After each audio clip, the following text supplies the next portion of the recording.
Okay, are you ready, Martin? Are you ready? Okay then. Well, as you know, my name's Pete. If you didn't know, that's who I am. And you've seen me sat at the back there all that time and just watching what's going on. But as Karen's been leading up to it, I was taking this class today because she's off, obviously with her granddaughter having a baby and things. So it gave me the opportunity to do a bit about what I do and hopefully to teach you a bit as well. I have done teaching and tutoring before, but only at sort of MVQ level, so this is a bit of a different experience for me, and on Tuesday was the first time I'd ever done it.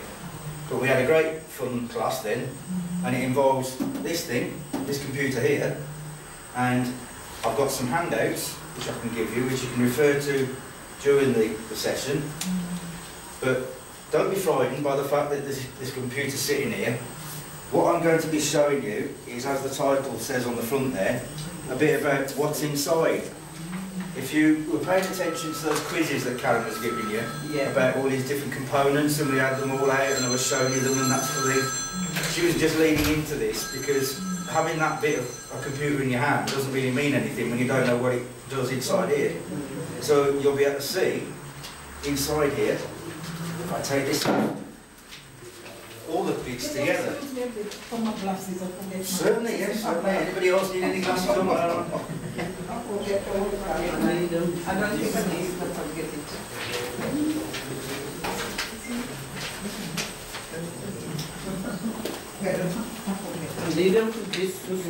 No, that's fine, that's fine. You know, good me telling you everything, you can't see it. But the handout is for you to keep anyway, and it's just a case of referring to that because all the photographs in there are of this actual computer. So when I'm saying about something, you can see it on there and you can see it for real on here. So that trying to make sense then, hopefully. And the best bit about this lesson is that when I've gone through everything and tried to explain in simple terms what everything is, you're actually going to be having a go at something as well. It's a practical lesson involving a screwdriver. And believe it or not, on the Tuesday lesson we did actually have someone working on this computer. And it was all right. Anyway, so I know that most people that come to these sessions really haven't got the first idea about what goes on inside. I don't expect people to, neither does Karen, nor does Martin.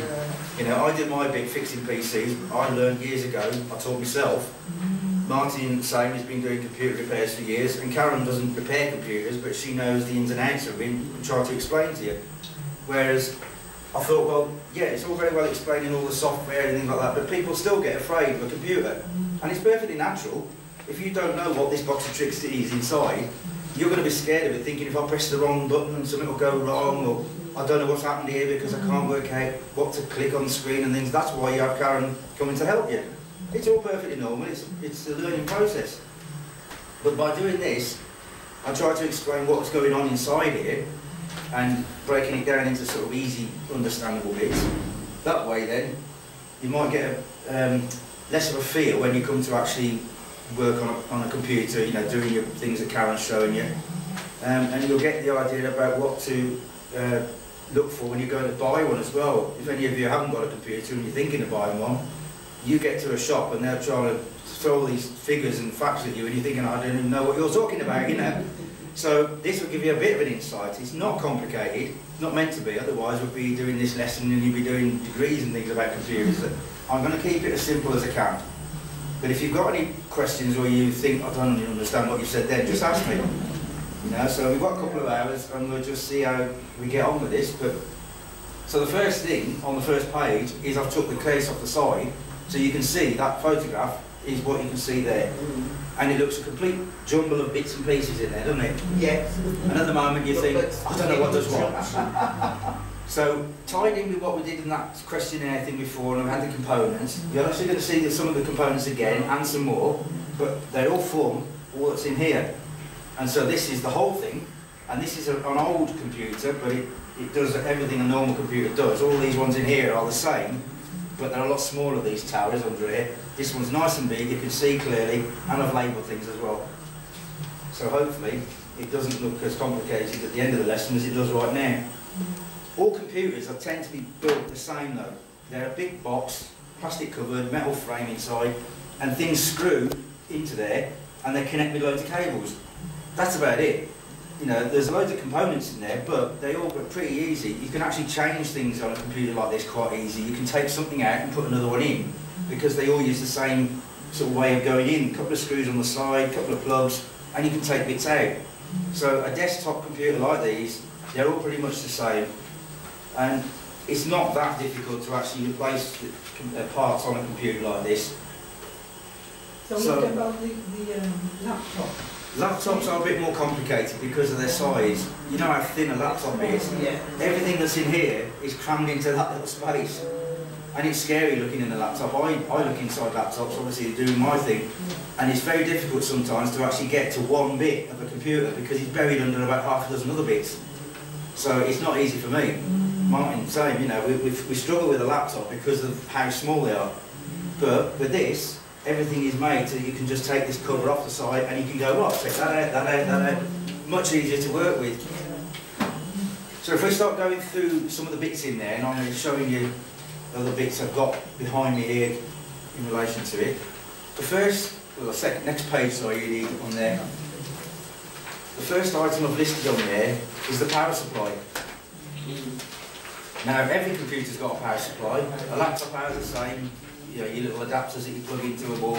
This has got the power supply inside the case. All the ones in here are the same.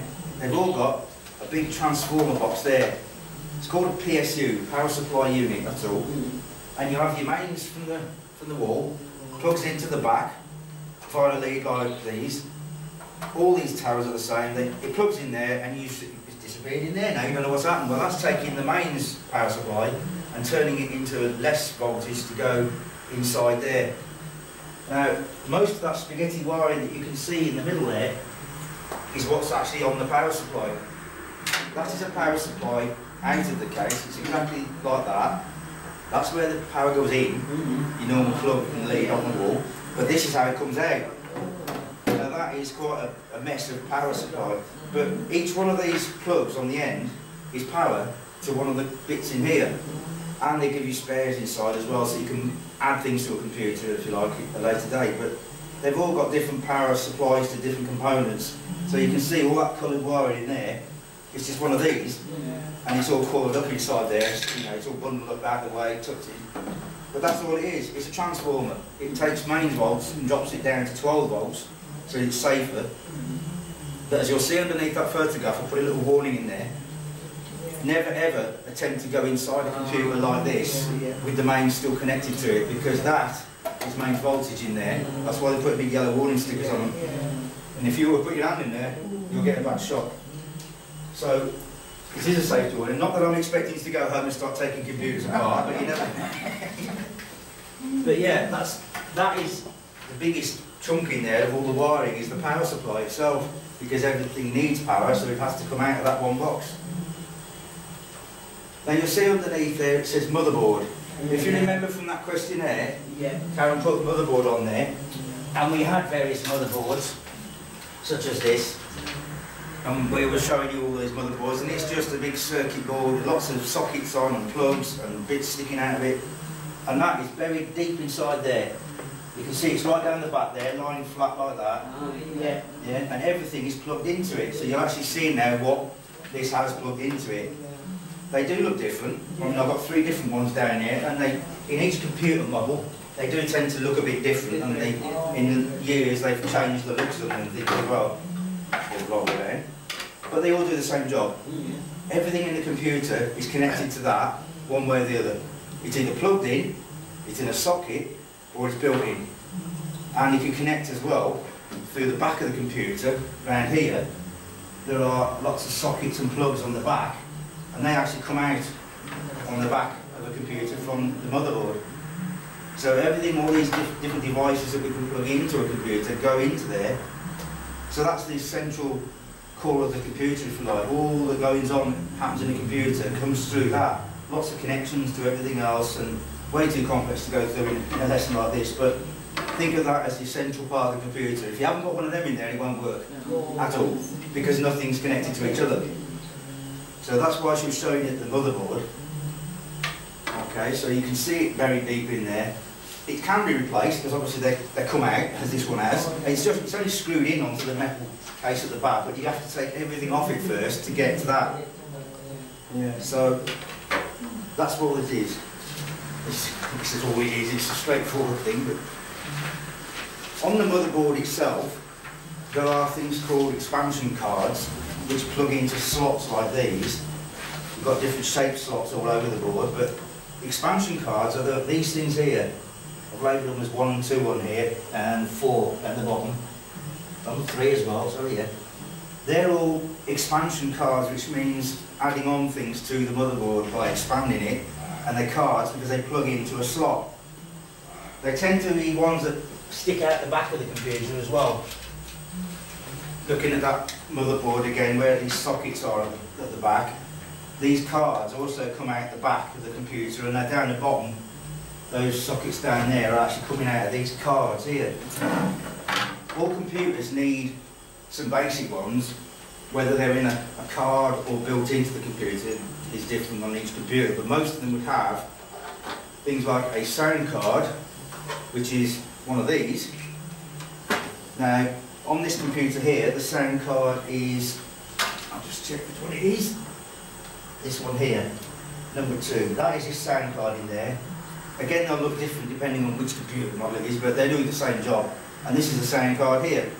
So that in there, the sockets are out the back, and the card is plugged into one of these, which is the motherboard. And they would actually stick out the back. If you imagine that's in the back of the computer there, this card will actually plug into this slot here and stick out the back. So a sound card is needed to get the sound out of the computer and in as well. If you've got a microphone or a headset, you're talking to a computer, it's got to have that sound going into it, and it comes out through the headphones or through speakers like we've got on here. You know, so that a sound card is needed. Some computers have them built in. They don't need one of these. It's already on there. But the majority like this, you have a card, and that's what it is. They call them a sound card because it literally is a card. You know, it's just another circuit. The video card. Well, you think of video. Video isn't necessarily filming. Video is what you see, like TV. You know, it's an image thing. So you need some way of getting images out of the computer to your monitor or to your TV if you've got a posh computer. So all the computers in here, they've all got connections to these screens, the monitor, and that comes out of a socket like that on a video card. And the video card on here is where that blue plug is on there, if you can see that, yeah? So that's where the monitor plugs in, and that's getting the signals from in here, so you can see the pictures on the screen. So when you're working with a computer, it's no good having one of these without a screen. But that's all a video card is.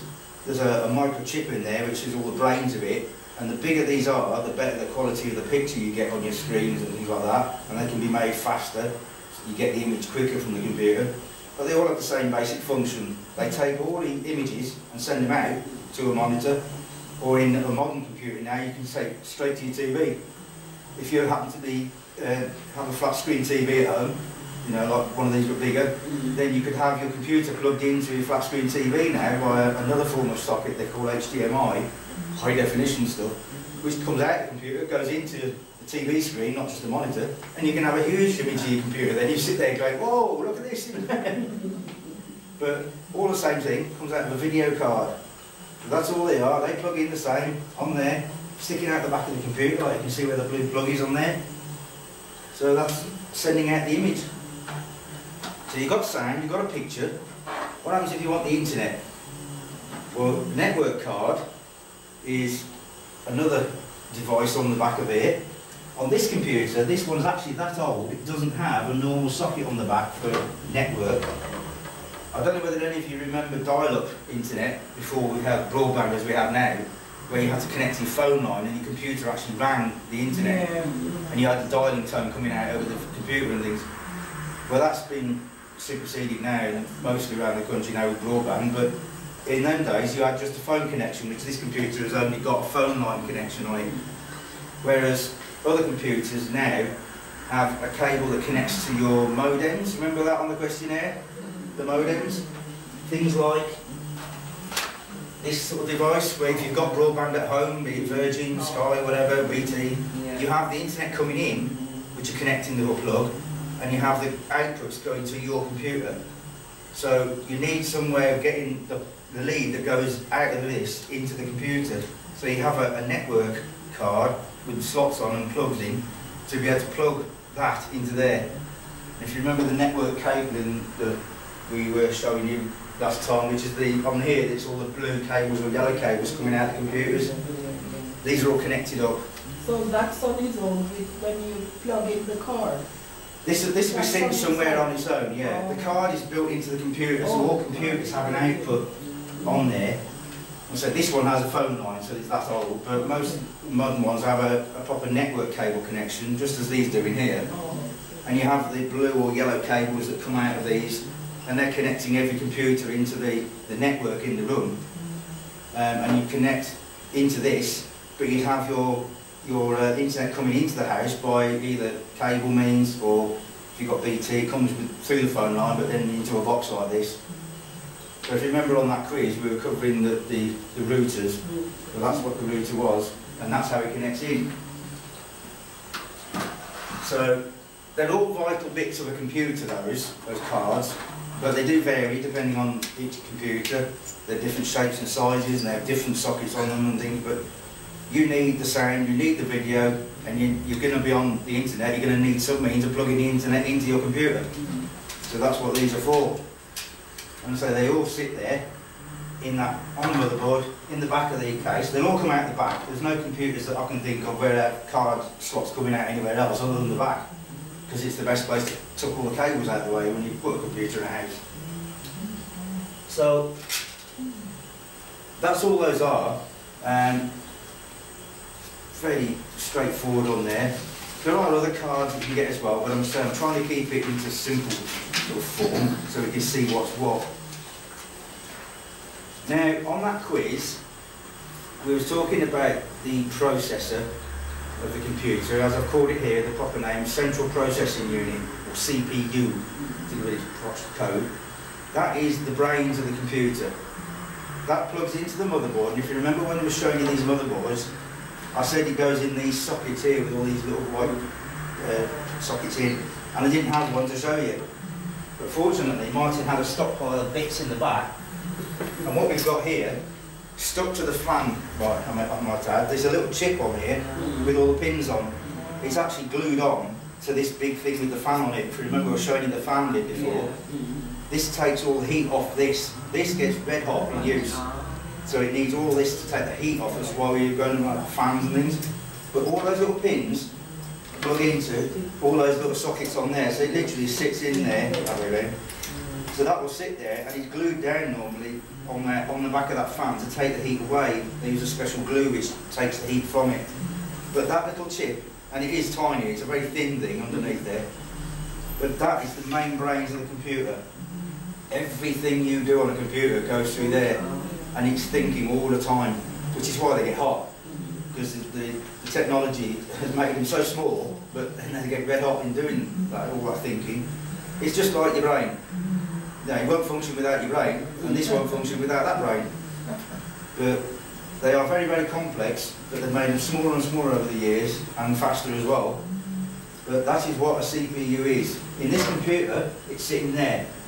And on this one, the fan happens to be sitting sideways on for some stupid reason, but all this is like a big radiator. You know your house radiators like them there? They take the air and heat it up around you. This is getting all the heat from that and trying to get rid of it inside this computer.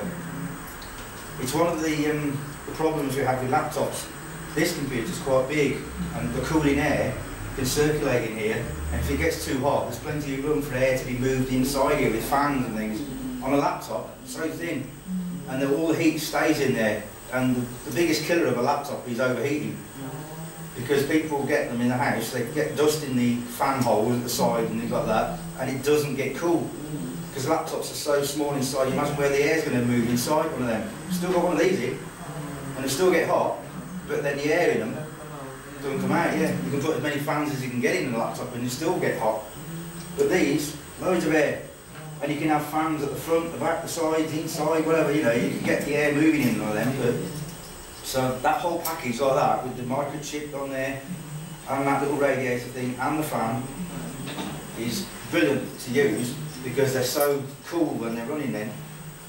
Nowadays you can even get water-cooled computers, which is a scary thing when you've got electricity in there and you've got water pipes running around inside one of these. You think, I don't really thought of touching one of them. It'd be like working on a central heating system at home, you know.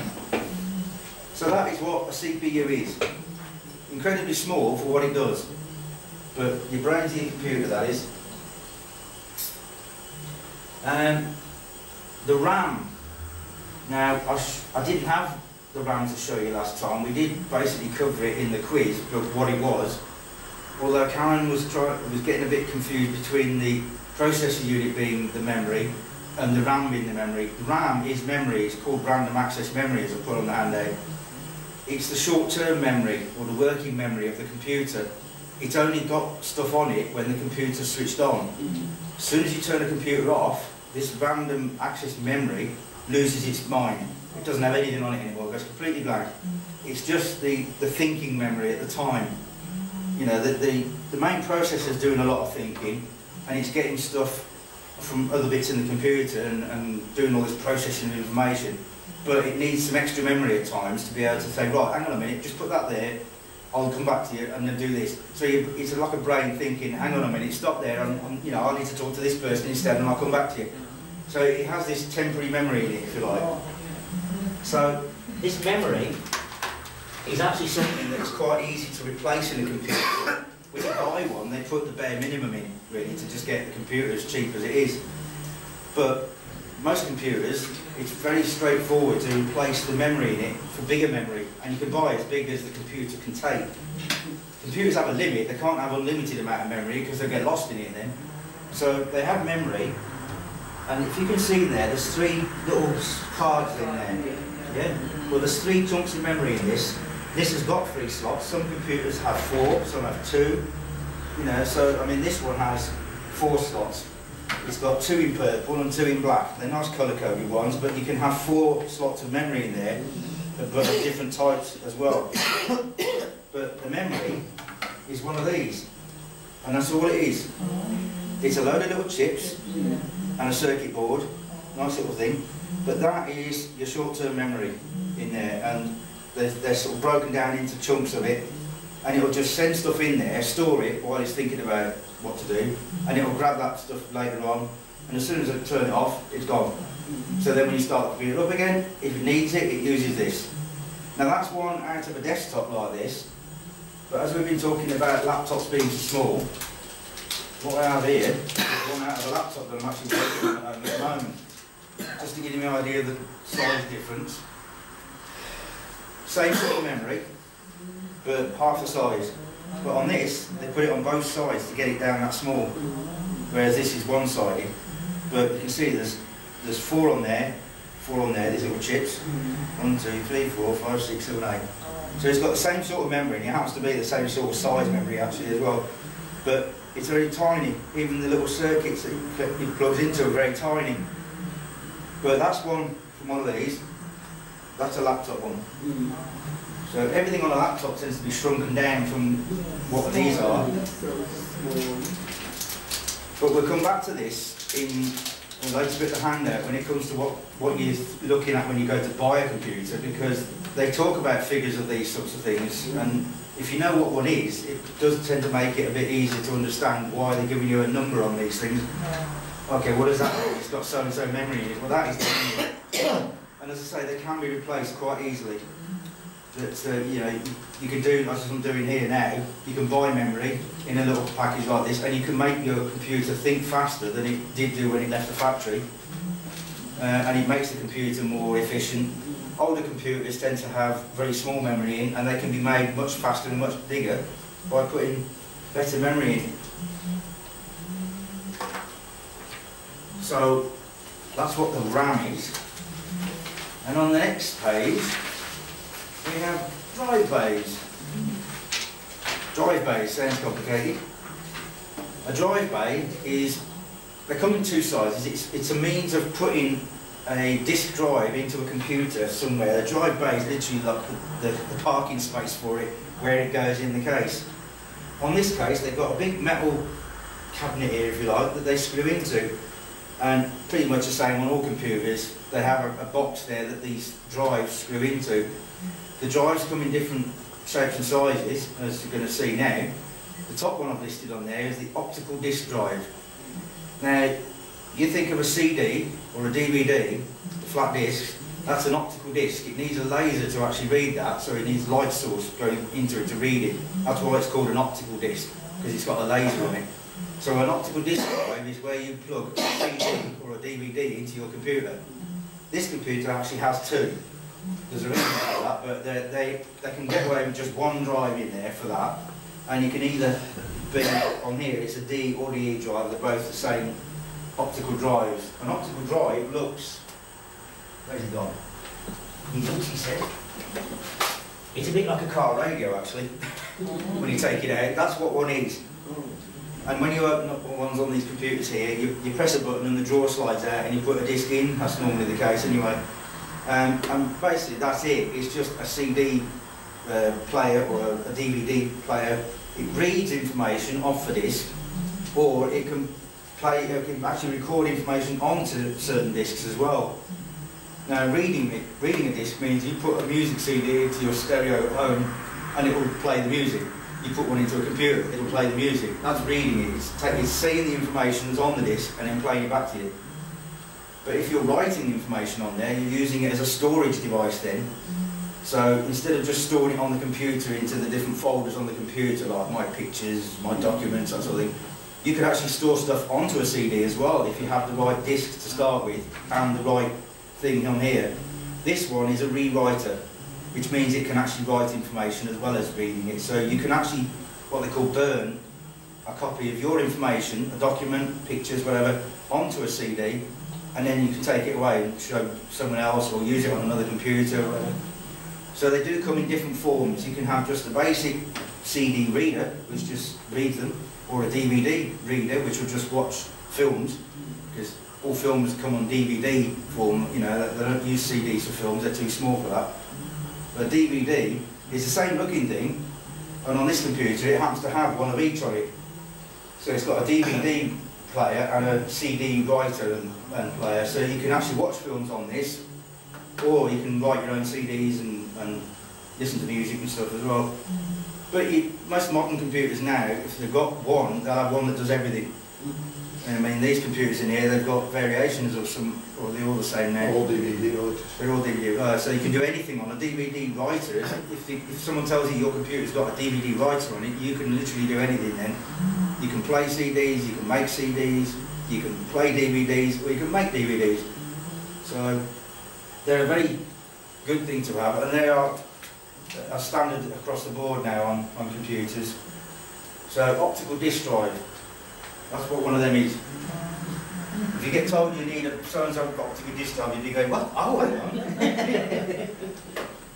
The other drive underneath there, hard drive. Now that's an important part of the computer as well. It won't function without one unless you just sit there and turn it on and then do something and turn it straight off, because it doesn't remember anything without a hard drive. And I have two hard drives. Right. On a computer, as you all know from starting these computers up, you're working with Windows, the operating system. That computer's got to have that operating system somewhere on it, and it has it on the hard drive. The hard drive is a big storage device.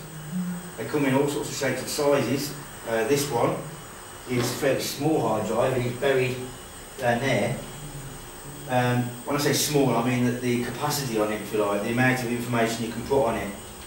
But a hard drive is essentially what the computer uses to keep the operating system on, Windows, whichever version, and all your software. Well, yeah, there's XP, is part of Windows operating system, but yeah, you've got the operating system, and you've also got the other software like Microsoft Office, where you get your Word from, or PowerPoint, things like that. All that is software, and that's all stored on the hard drive as well. So the computer will find it when it starts up, and it will not disappear off a hard drive unless there's a serious problem with the hard drive or you remove it. So any information you put on it will stay there until something either goes wrong or you deliberately take it off. So this is the hard drive on its own. So it's down there in this computer. Quite a small actual device, but they come in various sizes, as I say, for the amount of storage on them. And in an advertising thing for a computer, they'll tell you it's got so-and-so gigabytes hard drive, and you'll be going, thank you, what is it? Well, this one, as an example, has got 80 gigs hard drive. Gigabytes is a term used for the amount of stuff you can store. So an 80 gig will store 80 gigabytes of information, whereas a 300 gigabytes one, bigger number, will store more information. If you think of it in terms of a scale. 30. Sorry? I've seen something about 30 GB, something like that. It depends where you've seen that information, because gigabytes is used as a term not just in storage, but in things like your broadband speeds and stuff like that as well. It's a measurement of data, so it can be used in either moving data or storing data. So it depends where you've seen the figure 30, because 30 is an unusual size for one of these. But so they come in all the fancy numbers that they give you on the sales of a computer. It could be, say, 500 gigabytes. You think, thank you, but what is it? Well, 500 is a bigger figure than 80.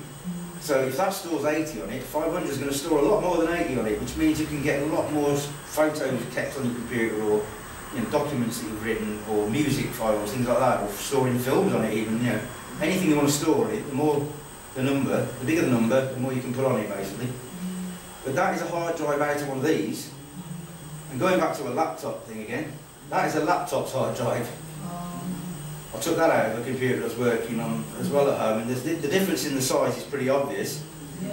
But this one, although it is I can't remember the size now, 20 gigabytes storage, so it is quite small, that, because it's an old laptop.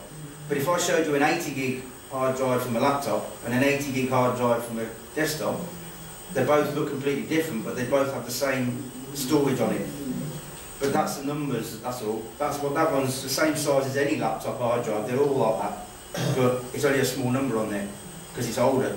The newer they are, the bigger the numbers tend to be. Because that's keeping all the information on a laptop, and I've taken it out now, it's still got the information on it. So is that. Whatever's on them. Sorry? Are they built in the computer? They're put in the computer when you buy it, yeah. Oh. I mean, they are part of the computer, as you see there. So, yeah, you wouldn't buy a computer without one, put it that way. But yeah, that will keep all that information on. Whatever's on there now, and I know what's on that one, I don't know what's on that one, but whatever's on it is still there, even though I've got it in my hand unplugged out of the computer. So that random memory, that card I showed you, that's empty, because you've taken it out. This still got stuff on it, and it'll stay on there until I actually erase it, or you destroy the thing because it's gone wrong. It's very difficult to actually physically destroy one of these, believe it or not. People think, oh, you just hit it with a hammer and break it up. It doesn't work. The stuff's still on there. There's a big disc inside it which spins around at high speed, and it's got magnetic storage on it, which is a complex thing. But the data that's stored on these can be virtually, smash it to pieces, and you can still retrieve the data off it. You take one of these to the police and say, well, this is all broken up, I've tried to destroy the evidence of whatever I was doing criminal-wise or something. Doesn't matter to them. They'll piece it back together and they'll get the data off it. So they are pretty indestructible. People have tried, saying, oh yeah, you do this to it, dunk it in water, doesn't matter. Dry it out, it'll work again. So that they are a very sturdy device, but they're very small for what they do. So all your storage, as I say, is on these. Say it comes in the bump that they give you when you're trying to buy a computer, and then you think, oh, I know what a hard drive is now, So, what have we got next? Floppy drive. That's the one thing that I'm going to teach you, which you really won't need to worry about at all, because you're very unlikely to see one ever again. Floppy drives were used in the early days of computers, when this was built, and in our days of starting off with them, a floppy drive is a very small disk for storage. Very, very small amount of memory can be, to store things on. Nowadays, CD drives. Nowadays, portable hard drives, memory sticks, all those sort of things that you've seen before. So a floppy drive is pretty obsolete. You won't get one on a new computer. You get one on old ones like this, and because of the size of the disk, I haven't even got a disk anymore, that's that bad, but the size of the disk was that low capacity that they just wasted time, they soon superseded.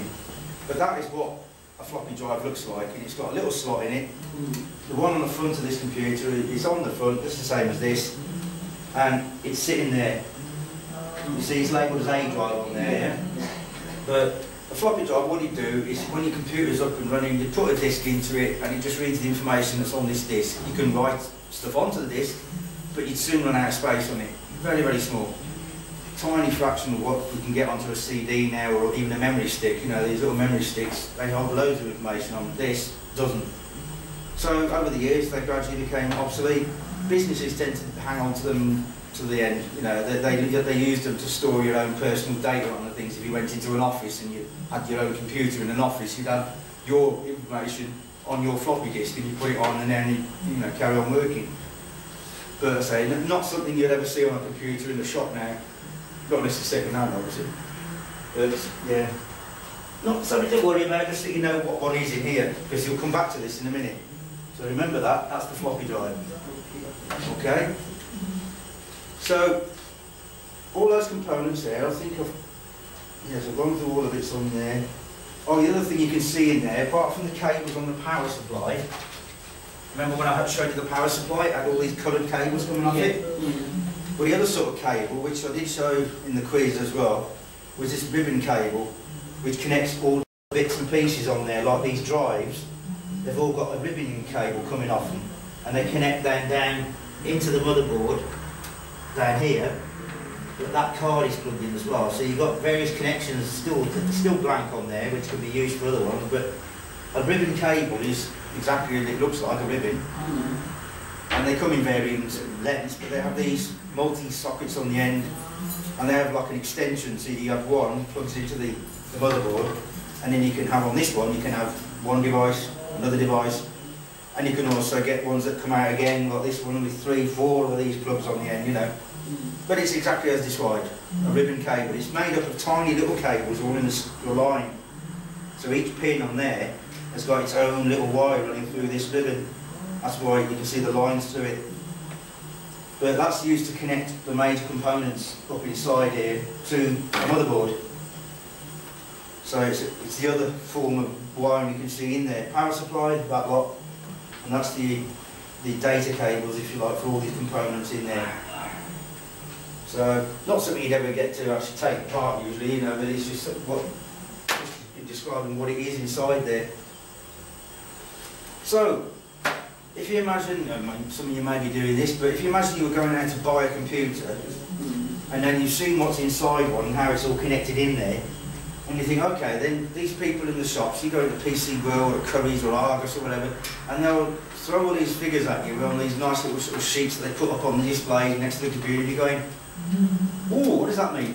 Well, some of this will make sense because you've seen what it is, but other bits, as I'm describing on here now, the operating system, which you should all know by now, because Cameron's gone through it that many times, well, I'll be sat in here. Windows is your operating system. You can have Windows 7, as we've got in here. I use Windows XP at home. Older computers could have XP on it, they could have Windows Vista. Martin's got a computer in the back there with Windows 8 on, which is the latest version, which we thought about showing everybody and then sort of decided, no, we're not going to do that because it is so complex, Windows 8. Windows 8 is for the younger generation.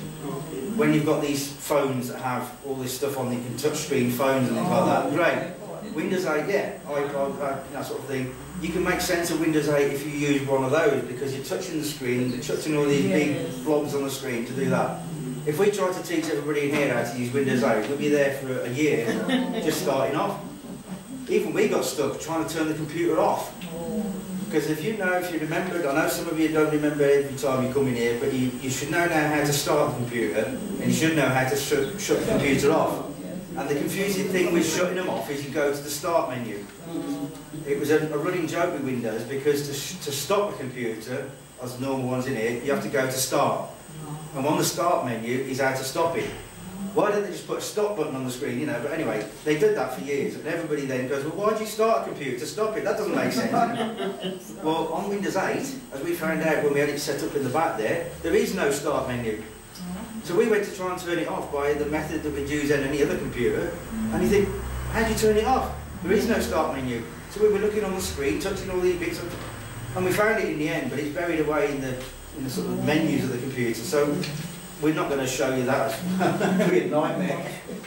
But curiosity, that is an external hard drive. Oh, that'd be walking along. Yeah. It's basically got one little laptop drive to show you inside, what's inside there. You just plug it in, it's self-powered. It's powered for the computer, everything. It can be used for storing your stuff on. It's just like that one in there, but it's out of the computer. Plugs in with that USB connection. It's physically small, but it holds more information than the one in there. A lot more. It's actually quite a safe way if you're using your computer a lot and you've got a lot of personal things on there, like photos and things you want to keep. Put them onto something like that that's not part of the computer, but you plug it in. It means if ever this goes wrong, you've still got that. I use one myself on my laptop. I've got all the normal stuff on the hard drive, operating system and software. All my own personal stuff is on a portable drive like that, plugged into it all the time. So if my laptop goes wrong, I just take that portable device and plug it into another one. Is it the same as the memory stick? It's the same kind of thing, but a memory stick is a lot smaller. Oh. I mean, I've got a memory stick which is 2 gigabytes, and my portable drive is 160 gigabytes, so the numbers bit. So my 2 gigabyte memory stick is pretty standard across the board. You know, Karen has one when she comes here. They hold a limited amount of information, but the big portable drives are just like one of them, which can store a lot more. But they all plug in the same, yeah. So your operating system, are you happy with that, with what it is? Yeah. So if someone tells you that computer's running Windows 7, you go, oh, I know that, we work that in here. Yeah, because that's the Somebody one. mentioned memory sticks? Hold on. Yes, like current shoulders. Yeah. One holds more and so Size doesn't mean Very small, anything. it Yeah. holds much more data. But you're right in the principle of it, that's like the portable drive. It is a portable drive, it's just small. Strictly speaking, it is not a memory stick. That is the wrong name for it. Yeah. A memory stick is actually a sort of sound device which they copyright. Well, that's a memory stick, the RAM. That's what they call that as well, you know, just to confuse it all again, you know. It's Because, a different name for the same thing. Yeah. Strictly speaking, if you go to a bottle shop and buy a memory stick, they could tell you, I'll show you one when I finish recording, I've got one actually, a genuine memory stick. so, anyway, we're all happy with what an operating system is then. Not to be confused with anything else you work on the computer. The operating system is the computer. That's what you start up on the computer, yeah? The processor specification, they give you that in the write-up of a computer and you'll be going, wonderful. I'll give you an example. You could have a figure written down of something like 2.5 gigahertz processor. And you'll think, wonderful. I don't know what that means, but it sounds good. Well, the numbers again, if it's a small number, if it's a 1 point something gigahertz, or if it's a 5 gigahertz, the numbers are crucial. The bigger the number, the more powerful it is, and the faster it is, kind of thing. The same with any numbers on computers. The bigger the numbers, the better it is. So if you're told that on this computer or that computer on a shop display, that one's got a 2 gigahertz one, that's got a 5 gigahertz one, which is going to be better? The 5 one, if you can afford it, because it might be more expensive, obviously. So they give you that figure, and gigahertz is just a measurement figure again. It's like feet, inches, you know, liquid measurements in pints and things like that. You know, it's just a measurement on a computer thing. Gigahertz, not gigabytes. Gigahertz. No, yes, it's a gigahertz is just the frequency that the thing actually processes things out. It's a complex figure, but just think of it in terms of the numbers. Some computers nowadays, a lot, have what they call a dual-core processor, and that's another term you see on the adverts of things as well. It means it's got more than one. This one has got one. The one I showed you on the fan, it's only one. But nowadays they have dual-core, they have quad-core. It's just a fancy term for saying it's got 2 of them, or 4 of them, or even up to 8, was it you said the most? Yeah. Oh. So if it's got more than one, it's going to think faster as well. Remember, it's the brain to the computer, the central brain. If you've got 2 brains, you're going to think a lot faster and be able to multitask and that sort of thing, yeah? So having more than one is good. Obviously it becomes more expensive as well. If you had the equivalent sitting next to each other on the shop thing, you'll say, you know, that's a normal processor or whatever gigahertz. This one's dual core and it's so-and-so figure. Fine, but the dual core is better. I don't think you buy a single core now. Probably not now, no. But they're all minimum dual core now. But it certainly makes a lot of sense to you when you think of it as just that's a one. There's only one of one. But if you've got 2, it sounds better, doesn't it? It is better. You know. So as I've written on there, the actual numbers given out is the measurement of the brain capacity in simple terms. So I would say just think of them as the numbers again, just like the amount of storage on a computer, you know. And coming up then, we've got the RAM. The RAM, remember which bit the RAM was that I showed you? The temporary memory? Yeah, those little cards in there. Oh, yeah. Yeah. So that memory, if you've got only one of them in there, if you just happen to have one of them in there, even though you've got more than one slot, if they're going to build one, they're going to say, we'll just stick one in there, that'll do. If it'll work, fine, it'll work with one slot of memory in it. But if you can increase that, it's going to be better. It's a numbers game again. So if you're looking at some computer and it tells you it's got so many gigabytes of memory or so many gigabytes of RAM, it's the same thing, memory and RAM. But that number means it's got more of that temporary storage in your brain, you know, so it can put more stuff to one side and then come back to it later on. But again, it's all white clean when you turn the computer off. So, and you can expand it as well. So this one might have, say, 1 gigabyte in it, but it can make 3 gigabytes if you've got the same size ones and put them in 3 slots. So, you know, start off with small and you can get bigger. There does come a point, as I mentioned when I was talking about it, where the computer won't know what you've got in it if you go too high. You could go to a shop and say, I want so many gigabytes of RAM. They could shove them in the computer and you might have put too much in. A computer will only understand a certain amount of the memory, but if you're that way inclined, the computer will actually tell you what you can take in it. You know, you can actually look on a computer and it will say to you how much memory it will actually understand before it gets swamped with it, you know. But that's what a RAM is. So on the figures in the shop advertising, it'll tell you how much RAM it's got in it. So that's a figure to bear in mind, the numbers game again. The bigger the figure, the better. The graphics, oh, that's a terrible one for the shops to actually bamboozle you with, all the figures, because graphics, I've kept it simple when I talked about that graphics card, where it's just the means of getting the picture from the computer to a screen. But if you went into a shop and said, I just want to be able to plug the monitor into it, that's all, they're going to go, yeah, but you need this, this, this and this. I don't think any of you look like serious gamers. You don't sort of go at home and do these shoot 'em up games that kids do nowadays, no. But if a kid, you know, younger generation now was having to play games on it all the time, they're going to need a really powerful computer nowadays to do that, because the games themselves are so powerful. And one of the things they will need is a lot of graphics capability on the computer. It has to think so much about the graphics that it would actually have a separate one of these processors just for the graphics, and it would be built into a card. Remember these cards? And that card would cope with all this thinking that's going on to make all this high definition graphics that the games demand. So when the computer's up for sale in the shop, you'll say, oh, it's got so-and-so graphics card built in, blah, blah, blah. And you go, I just want to plug the monitor in. Fine, every computer will have a plug on it to plug the monitor in. As long as you've got one of them on the back, you can have a look, go and have a look at it, make sure. But, laptops have got the screen built in. But if you're buying one of these, you've got one of them in the back, that's all you have to worry about. If it's got the extra socket to plug to your TV, if you remember I said about modern TVs, that will be alongside it anyway. But that's all you really need to be concerned with, because you don't look like serious gamers, so I'm going to take that as read that you're not going to be needing the high-spec graphics. But if they start throwing all these numbers at you again, yeah, the bigger the number, the more powerful it is, and that adds pounds to it as well. So, but none of us really in here at all would need any high-spec graphics things. It's only really when you're an advanced computer user and you're using it a lot to do all sorts of different things that we worry about graphics. I don't even worry about graphics. I suppose you sit there worrying about graphics. I've got a decent graphics on it. Well, you've got it, yeah. He's doing videoing, so he's downloading that video onto the computer. He needs a very powerful graphics card to handle it. Yeah.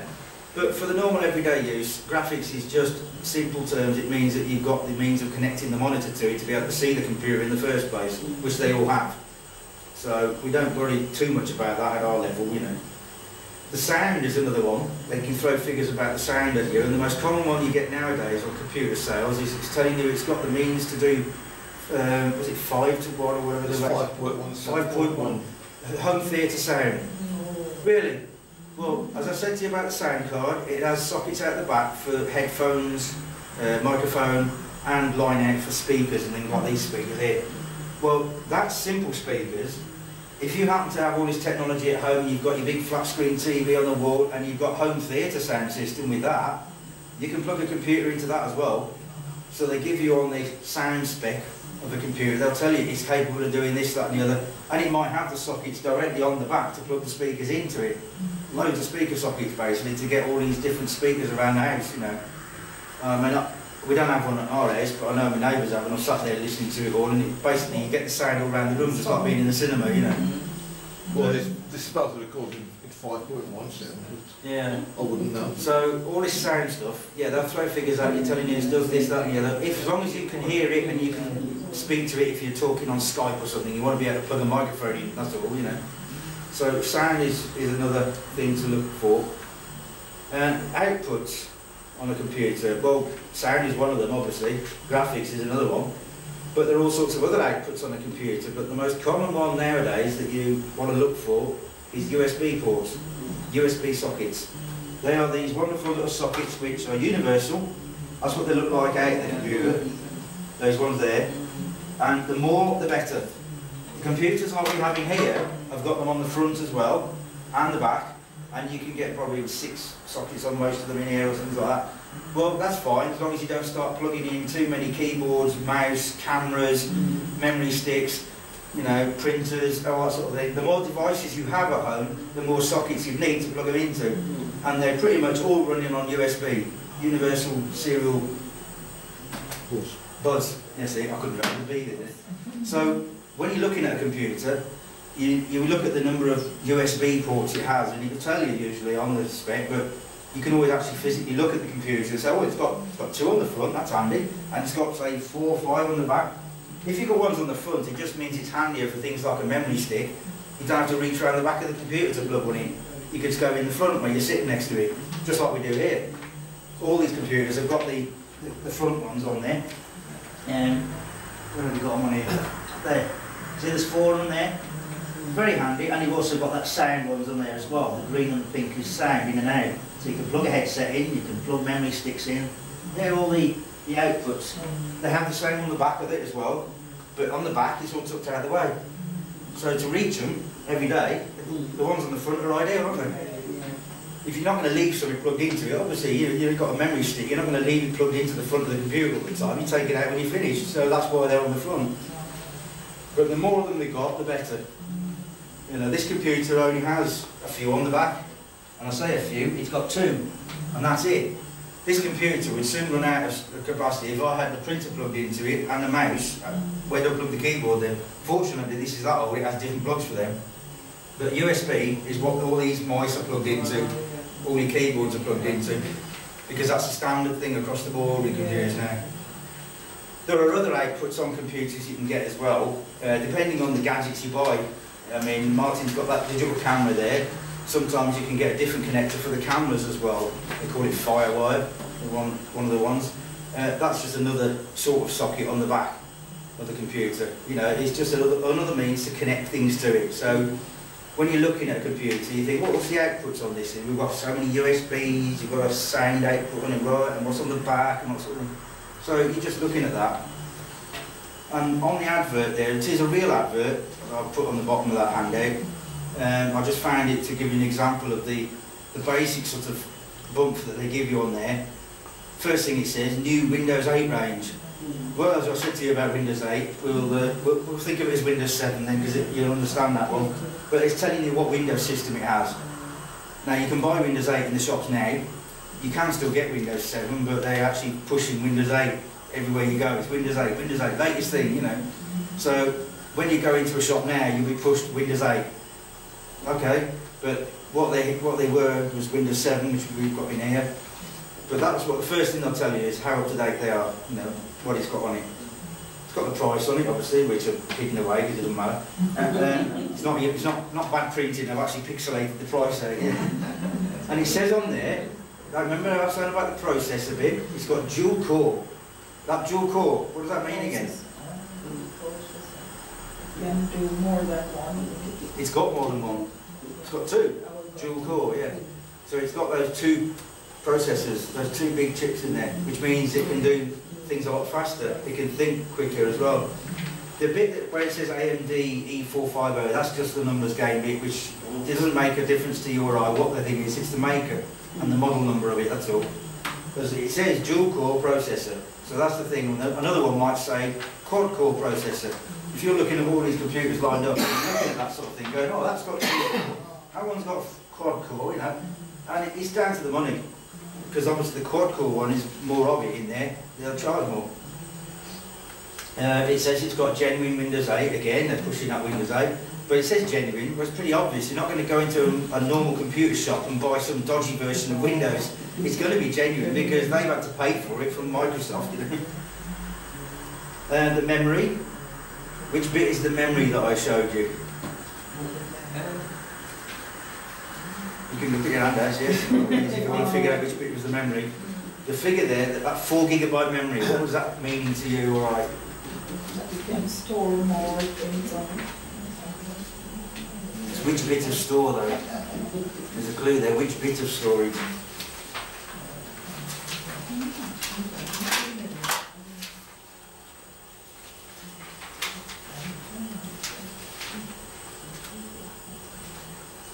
I could ram it home to you.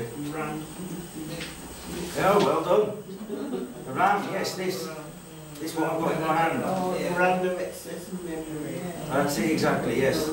So that is what they mean by that memory, 4 GB they're telling you. So that's got that capacity of 4 GB of storage. Temporary storage though. As soon as you turn it off, it's gone, but that means it can think and store that 4 GB. So the number might be different on another computer next to you.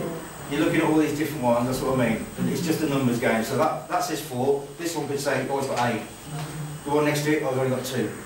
You know, so which one's the better? Well, it's a combination of all these figures. So, you know, this one has a 4 GB memory. The one next to it might have 8, but it might be less figures on some of the other bits. So you're kind of looking at it and comparing all these different things, but that's what that means. It's got 4 GB of that memory in it. So the figure underneath, again in gigabytes, I was saying hard drive, 500 GB.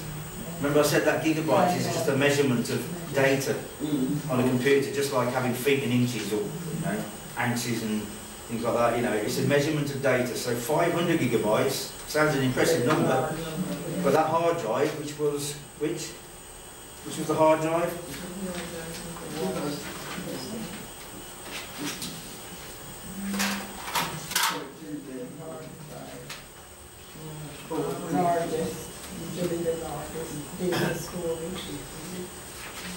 Remember this bit I showed you?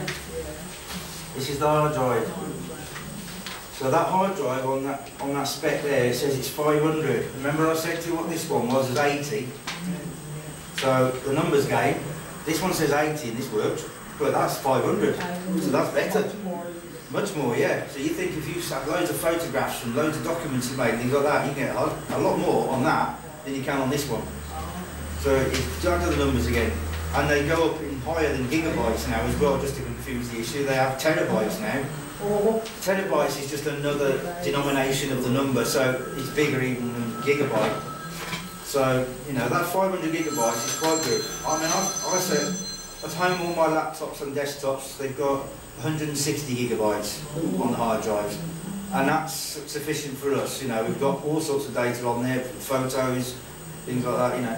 Photos take up a lot of space, so, you know, 500 gigabytes, and we haven't filled ours anywhere near it much. So that's a modern computer. All ours are older ones, so they're smaller. But a modern one having 500, that's good. Whereas this, 80. You know, this is an older one. It works fine, and it's got Windows on it, and it's got software on it as well. But it hasn't got much in the way of photographs and music and things like that, because there isn't a room. So that's a good figure, that 500. Yeah. So, that's the basic sort of information that they would give you. There would be other stuff as well, because that's down to the advertising of a computer. If you're seeing all this stuff and they're going mad with all the pictures, the descriptions and things like that, that sort of basic information is something that you might get to grips with them, because you'll think, I know what a hard drive is now, you know, and I know what storage is and things. But the jargon buster on the back page, I've tried to give you examples of what else they might put on there. The bundled software, that's a favourite selling thing, that is.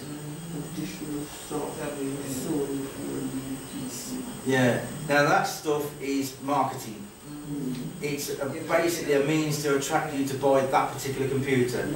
So again, this lineup of computers, imagine we're in the shop here, That one might have a bundled software of so-and-so different things on there. It might have Microsoft Office put on there, which won't be a full version as well. In a shop, they will not put a full version of Office on. They put one on that works, but it's a trial version. 60 days after you bought it, it comes up saying you need to buy this now. You think we have just bought it 60 days ago with the computer? It's not. Microsoft Office, very, very rare to find it actually put on a computer new and it's full. It's always a trial version. Antivirus software. They'll try and flog you the latest antivirus depending on what they're promoting or pushing at the time. You can go into PC World now, you could be pushed to buy Kaspersky or AVG, depending on what is actually their promotion of the month, if you like, you know, and it literally is like that. It really depends on what the manufacturers have said, oh, can we try and sell as many of this particular antivirus this month, or that one? So they try and bundle it in with the computer, this bundled software, and it basically is just literally a load of software package that they'll put on the computer for you. When you've bought it, that's it, it's already on there. But it's stuff that you might not need, it's stuff that clogs up the computer, it's stuff that is completely useless. You know, I've seen it, I've bought computers myself and seen the stuff that they put on there, and as long as you've got Windows on there as your operating system, that's a working computer.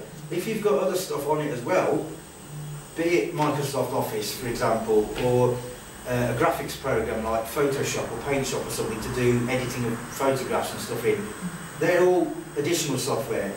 Windows is the core, that's it. You need Windows operating system on there, on these sort of computers to work. So anything else is an addition, anything else is really dependent on what you, as the user, want out of your computer. If you want to be able to write letters to people and things like that, you need something like Office or a free version of the same sort of thing. You need a document writer, if you like. If you want to do lots of video editing, like Martin would do, he would want a video editing software on there. But you don't necessarily need what they're going to try and flog you in the shop. So that bundled software thing is purely advertising, gimmickry, marketing, call it what you like. They will sell you stuff that you think, wonderful, and they'll say, oh, you get that free with this computer, but not with this one. Oh, okay, then we'll have it because it's free. Do you need it? You know, it is like that. It's just a stupid world out there in the retail side, because they'll give you stuff you'll never use in the million. It's knowing what you're doing. Precisely. Well done, that's exactly what it is. If you want to know what a computer is capable of doing, you need to know what you want it to do. That's why Karen keeps making you do things, you know, she's pushing the boundaries slightly, saying, oh, this week we'll do this, and you'll be going, we've done that before. But she's getting you to do that thing because you'll become familiar with it, and then in time you might think, yeah, I could do that at home. And that's the idea of all this, isn't it? We're trying to encourage you to actually use a computer here, but you can go home then and use your own computer if you've got one, or you can go out and buy one that you know what it's got on it then. Oh, I can do this at the IT, but I want to do that at home. So you need the same software at home. So bundled software is something that I would be very sceptical about. The hard drive, as we know from the advertising gimmick, they can give you all these numbers, and the bigger the number, the better. But the hard drive is that storage of all the operating system and the software on it. So that's what they're telling you is a hard drive, and it's in the bum for the advertising anyway. Dual core processor again. Remember that? More than one?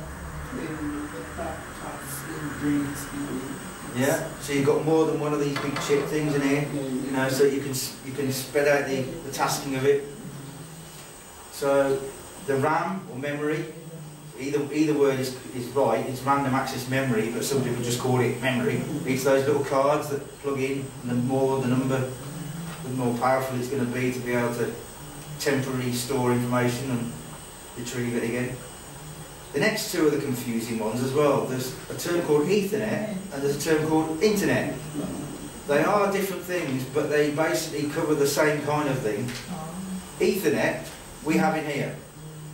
Every computer in here is connected to the other ones via this Ethernet. It's a thing in the virtual world, it's imaginary, but it's actually physical in here, where you've got cables connecting all the computers to the big network cables around the wall, top one. But every computer in here can see every other computer if we need to. Neil Martin can go on the computers and actually see every other computer in the room and can select one and actually make sure it's running all right, that sort of stuff. So there is a little network in this room. That's an Ethernet. So that's computers connected together within here. Yeah. Also, we're connected to the internet. There's another computer inside here and a big box on the wall which connects all these computers to the outside world, which is the internet. So the internet is a means of connecting computers, but everywhere in the world. That's why it's so big and powerful, the internet, because it is literally connecting as many computers as you like around the world. So it started out quite a small scale thing, and we're talking about like America connecting to United Kingdom, things like that. Then it just expanded countries. The big spider's web, which is where they get the term World Wide Web. Yeah, because it gradually got bigger and bigger and bigger as more and more people buy computers, more and more businesses use computers. They're all connecting together. So you could be sitting here on a computer here connected to the internet, and you can look at something. Say you go on Google and you search for something, or Karen tells you, go and find out information about this, that and the other. You're looking on there for it and you're seeing it on there, but where's it come from? It could be anywhere in the world. It could be another computer in America, or it could be in Russia, or it could be Australia, wherever. It depends where that information is kept. So it's a massive, great big world out there, yeah. So this one is Internet. The internet is the big wide world, but the Ethernet is this room. You can have your home network as well. You could have... Like for somebody like myself that's just starting out. Yeah, well yeah, because they could tell you that you can connect to the Ethernet. Well, wonderful. What does that mean? Because you've never heard of the term Ethernet before. You do internet, but what's Ethernet? Well that's what it is. And in a home, you can have more than one computer connected together then. You can share a printer like we do here. Yeah. Any one of you could sit there and print stuff off because you're connected, all of you, to that printer via this network in the room. Yeah. So that Ethernet connects the computers, it can connect a printer in here or at home, doesn't matter. You can have your own network at home. So that's the difference then. Can I just ask about, they have the, suppose you have a BT broadband and Yes. you have a cable. Yeah. Can the cable connect to your BT? What I'm trying to say is the BT broadband, Yeah. the hub is different from the... Excuse me a second. My phone's decided to ring. Yes, I know my son he has a cable and I have BT. Yeah. So I was wondering, because these little young children, I think that they go into my laptop. I want to find out, but I don't know how to explain it. Sorry, we're It's trying to explain just this. the broadband, the BT broadband, Yes. and do they have the cable, what they call the cable ones again? Cable one is usually Virgin, yeah. yeah. Well, cable Yeah. broadband comes in via a different connection to your house. Cable is fibre optic stuff, which is a cable, it's a big round cable that comes into your house. They have to actually lay that cable to your house. Yeah. BT one comes in through your phone line, That's which right. usually most houses have the phone line anyway. Can they access, can Virgin access BT? Suppose they have two different computers. Cable, can they go into your BT That's computer? That's an odd one now, because you wouldn't normally have the two completely into the house. If one person has got a BT connection to yourself, or your son or whatever got a cable, yes, you can talk to each other with the internet. You can both access the internet, no difference. Can they access, from Yeah. Virgin to BT? That's the network thing there. The It's all about network, the computer yeah. can talk to another Yeah. one in the same house, yeah. But yeah, it's unusual to have two different networks into the same house. Same house, it's unlikely. Well, I have BT, I don't have the cable, because the reason is because sometimes he switches off his, you can switch it all off, Yeah. so you can't get connected. All right. So when I have my BT, it's okay. Yeah. I'm freely, can freely go on. That's an unusual one, isn't it? Most houses literally just have the one or the other. They don't have the both. It's not to say it's impossible. Obviously you've got it, But the reason why he switches off, he said that the next door seemed to take up his. he's got wireless as well. Yes, he picks up something from the next door. The next door seemed to pick up something from his. Yeah, that sounds like he's got the wireless. And that's why he as well. switches off his when he's not there. Well, he could make it more secure as well, but that's another thing anyway. That's outside this lesson, if you like. But yeah, he's got wireless router on there, which means it's transmitting the internet around the house. The next door can see that. I can see my next door neighbours as well. I can't get into it because it's password protected. But that's the security down to your son then to set that up properly, because he should have security on there with a password that only he would know. Next door neighbour can see the signal as much as I can on my house. I can see the neighbours either side.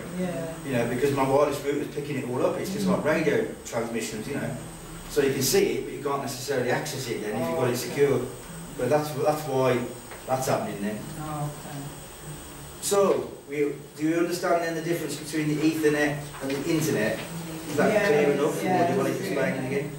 Ethernet connects in one place together, and internet connects to the outside world. I mean, you're all familiar with the internet here because we all use it when we come in here. But we've also got the Ethernet, which some people forget is there, but it is. And in a home, so we can have an Ethernet set, you know, up at home. Network. It just means literally connecting one computer to another or to another device such as the printer. USB ports, well I only just covered that, looking how many they've got on the computer, you know, to see how many devices you can plug in at once. That's down to modern technology though, because everything seems to come out with USB ports on it, you know, and USB devices to plug into it. You can go mad on there, so the more the merrier. And that HDMI port, that's that high definition bit for big TVs. You know, I mean, I've tried it at home. I've got a laptop and I've got the lead that I can plug into my big 32-inch flat screen TV. It's amazing. You can see everything in full, crystal clear detail, but you're now sitting 20 feet from the screen. And I'm trying to use a keyboard and then look at the screen 20 feet away and I'm going, no, this isn't right. Because you're used to seeing it that close, you know.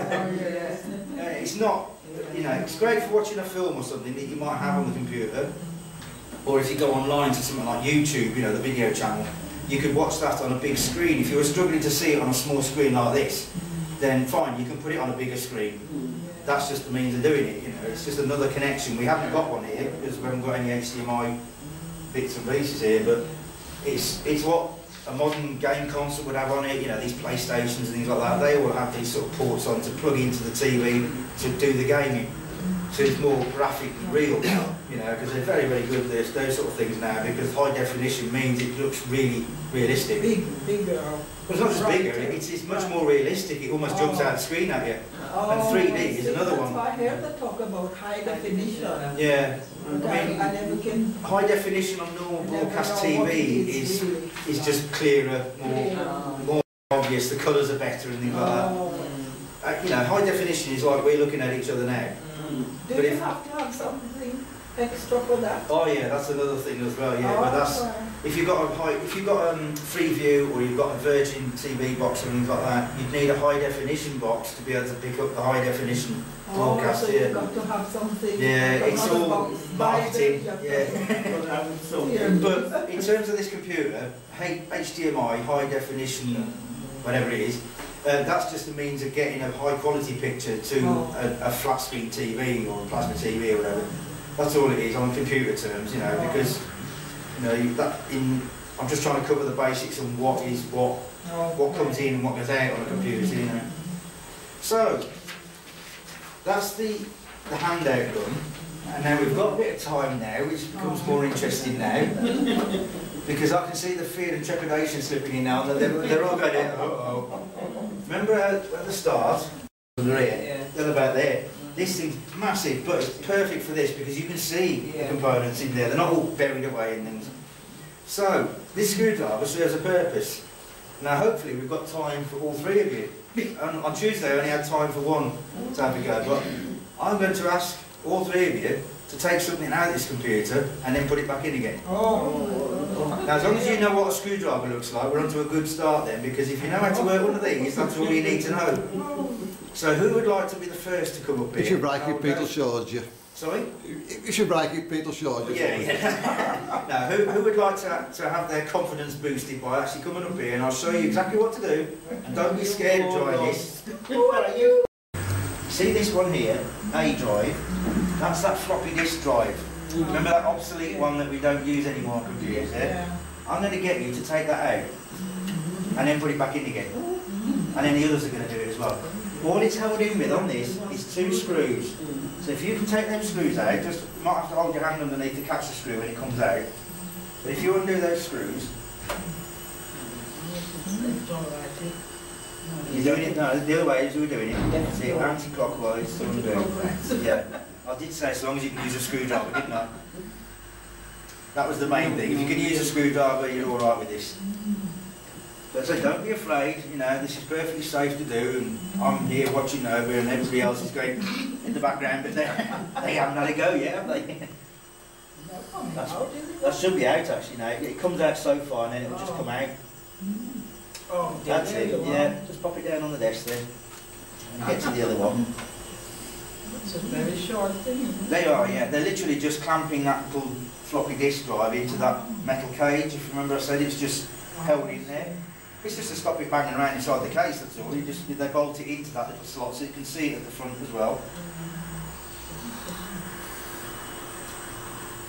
That's it, yeah. Okay, we don't need the screwdriver now. You just put that down there. Now the only other things that are holding this in is these 2 connectors on here. Now because we've unscrewed it now, it does become a little bit more difficult because it will actually slide in and out. If you look around the front here now, you can see that the coloured lead is that power supply from this. Okay, so that has to come out, and it literally does pull out. It does wiggle a bit, but you hold that white plastic there, and you just wiggle it around and keep pulling that way, and it should come out. If it gets stuck, I'll pull it out for you, because I know what it's like to pull out, otherwise you don't get. But you just, as long as you're holding the white plastic, yeah? Yes, the white one. Yeah, and you just wiggle it around and pull it towards you, so that eventually it will come under. This ribbon cable, remember I showed you the cable? Yeah. That is a bit more tricky because I have to loosen it first for you, which is loose. Yeah, if you pull that black plastic part of it there inside where my finger's on now, if you pull on that way, it should just come undone. Oh, that's it. Yeah.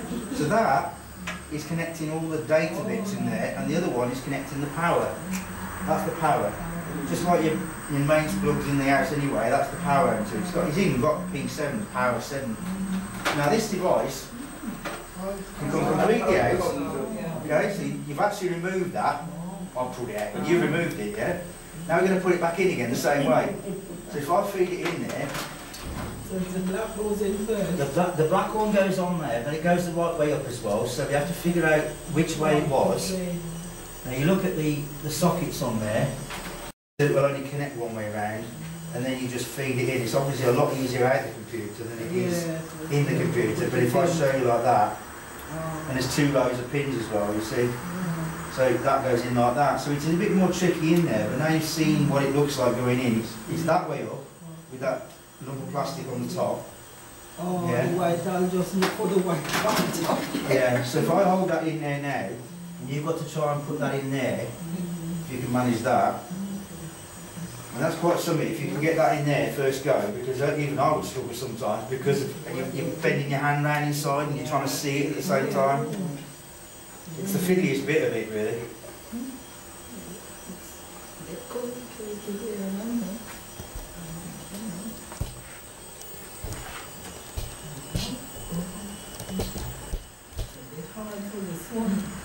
But I say, because you've got all those little pins in there and trying to get it to actually line up, I've got my fingers shoved in to try and stop it moving at the moment, so you should. Well, what I'll do is when you think you've got it in, I'll have a look at it and see if it's actually